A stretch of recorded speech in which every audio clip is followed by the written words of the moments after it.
Bedtime Stories for Giants. If you like these stories and want to follow along on the Giants' adventures, please hit the subscribe button down below. Don't forget to like this video. I hope you enjoy the story. Tell me a giant story. Rest your head. It's nighttime. That's right. It's time for bed. Make sure your head is comfortable on your pillow and your blankets are cozy. Grab any stuffed animal you need. Take a deep breath in through your nose and slowly let it out through your mouth. In through your nose again. Out through your mouth. Now you're feeling more relaxed and ready to listen to the story. On a rainy day, the 4 giant children were sitting on the couch reading books. Ernie, the littlest of the giant children, had picked out a book about sharks and wanted his oldest sister Luna to read.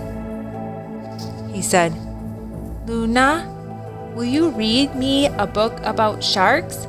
I want to know all about sharks." Luna agreed and read Ernie the book. When the book was finished, Ernie was asking Luna so many questions about sharks. Luna, unfortunately, didn't know the answer to any of his questions, so she suggested to him, "Ernie, I don't know the answer to these questions, but do you know who would know the answer?" Ernie said, No. Who would know the answer to my questions?" Luna told Ernie, "Well, a shark, of course." Ernie asked Luna, "Do you know a shark? 'Cause I don't know any sharks." Luna responded, "I don't know any sharks, but I know where to find them." Ernie also knew where to find them. "You find them in the ocean," he said. Luna said, "That's right. Should we take a field trip to the ocean?" Ernie nodded his head.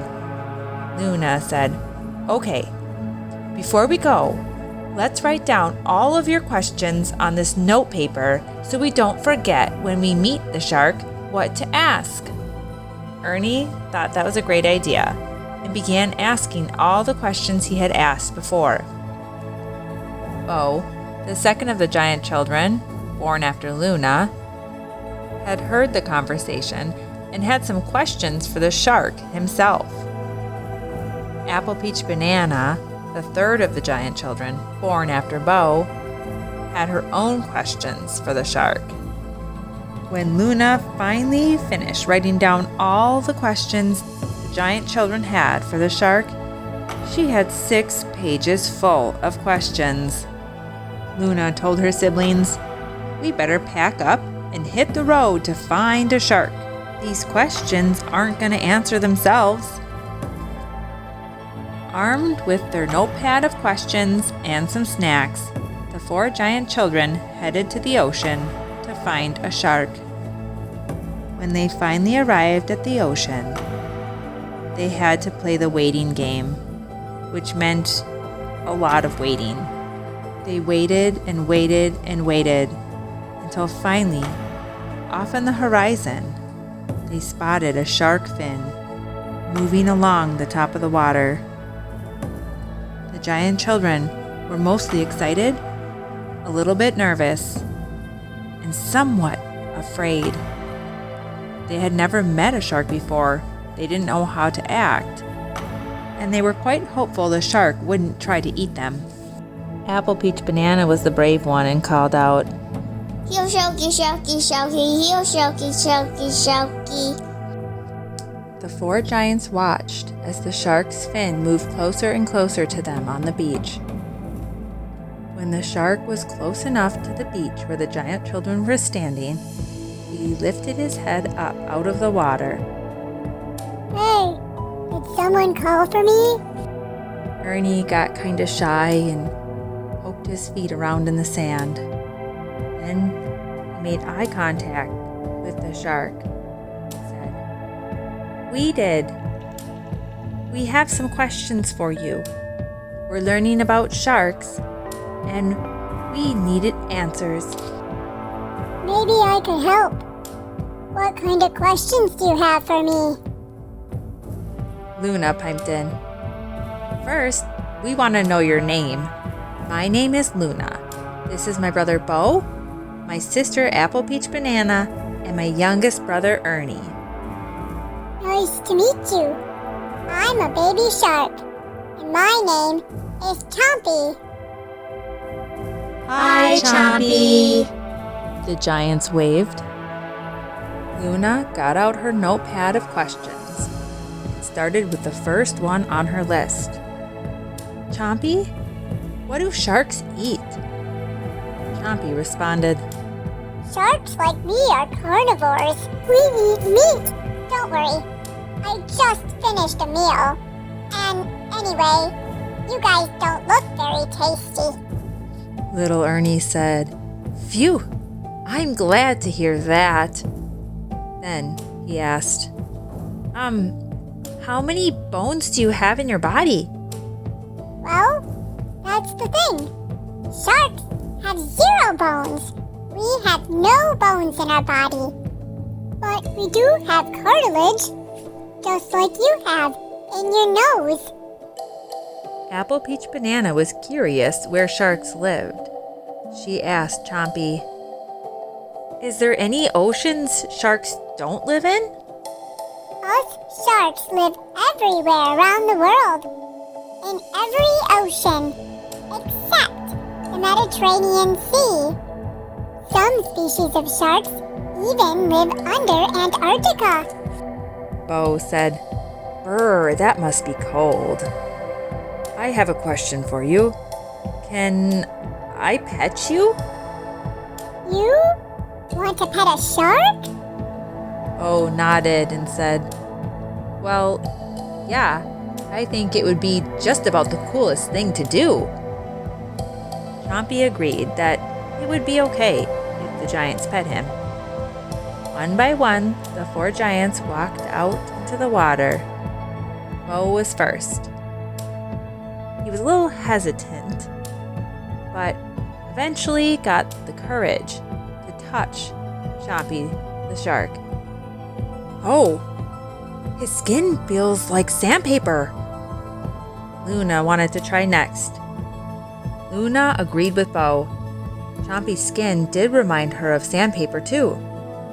Apple Peach Banana and Ernie were last, and they agreed. Yeah, sandpaper." Sandpaper. Whatever that is. Okay, can I pet you? Bo laughed and said, "Sure." Chompy stretched out his fin and gently pet Bo's arm. Ooh, there's hair on it. Bo said, "Well, yeah, we are mammals." Now that the giant children were out in the middle of the water with Chompy, they weren't scared. Not one bit. They trusted him because he said he had already eaten a meal. They decided they would finish asking their questions right there, right next to Chompy in the ocean. Luna had a great question for Chompy. "Chompy, do sharks brush their teeth?" Well, as a matter of fact, we do not brush our teeth. We have an unlimited supply of fresh teeth behind the ones that are in there. Every time we lose one, a new one is just pushed up for us. No teeth brushing, no worries here. Luna, Bo, Apple Peach Banana, and Ernie groaned. Oh, lucky. Luna informed Chompy, "Our parents make us brush our teeth every day, morning and night. If only we could have new teeth growing in whenever we lost one." Ernie had a great question for Chompy. "Chompy, How many different kinds of sharks are there? Chompy was excited because he knew the answer to this question. As a matter of fact, there are over 500 different species of shark. This got Bo wondering, what's the biggest kind of shark there is? Well, the whale shark is the biggest kind of shark. Wow, Ernie said. Over 500 different species. That's a lot. Then he asked Chompy, what makes sharks such good hunters? Oh, yeah. We're the best hunters in the great blue sea. We're good hunters because we have excellent eyesight, excellent hearing, excellent smell, excellent taste. And we also have electroreceptors by our eyes, nose, and mouth that can sense electromagnetic fields given off by our prey, along with temperature changes in the water. Wow! Ernie was amazed by meeting a shark. He had another important question, though. Chompy, if a shark got in a fight with a dragon, which one would win? Obviously, it would be a shark. Have you seen our teeth? We're the fiercest creatures around. Even fiercer than a dragon. None of the 4 children wanted to break it to Chompy that he didn't look very fierce. He actually looked kind of cute, but especially cute when he was trying to look fierce. So Luna said, "Oh yeah, I can see how fierce you are. Those dragons better watch out." Then Ernie told Chompy, "My favorite song is Baby Shark." I've never heard that song. How does it go? Ernie said, "Well, it's quite catchy. It goes like this. Baby shark do do do do do do, baby shark do do do do do do, baby shark do do do do do, baby shark. Chompy clapped his flippers together and said, I love it! I love it! I love it! Chompy then casually mentioned to the giant children, Ooh, my tummy is rumbling. I'm starting to get hungry. The 4 giants took that as their cue to start swimming to shore. As they were swimming to shore, they casually and politely said, "Thanks, Chompy, for the information. Bye, Chompy. We'll see you soon." They got out of the water and waved goodbye. Chompy hollered his goodbyes to the giant children. Goodbye. Goodbye, giants. He then swam off into the sunset, looking for a meal. The 4 giant children headed home. At bedtime that night, Ernie wanted to reread the shark book. He was glad he did, because this time while reading it, he had a deeper understanding of the shark world. While laying in his bed, Ernie imagined he himself was a shark, swimming in the oceans, living his best shark life. The end. Good night, giants.